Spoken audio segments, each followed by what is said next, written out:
बाप को देखकर सो गए क्या?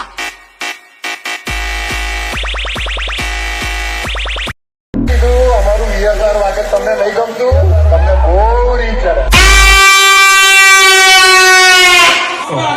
શું કીધું? ટોરી ટેટસ મૂકીને ખાલી રાધા વિક્રમને બદનામ ના કરશો.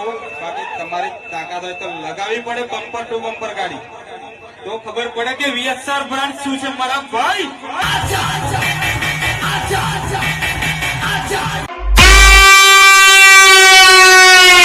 क्या बोलते मेरे वीएसआर की पब्लिक, ये स्पेशल है आपका वीएसआर ना બંકાઓ માટે.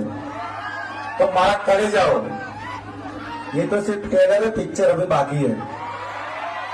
અને જેમને લાગતું હતું કે પતી ગયું પિક્ચર આ પપ્પુ નંબર 1 નો, તો મારા કલેજા રમવા માટે સ્પેશિયલી કે વીએસઆર બાપ છે કે નહીં, વીએસઆર બ્રાન્ડ છે કે નહીં, અને પપ્પુ નંબર 1 છે કે નહીં.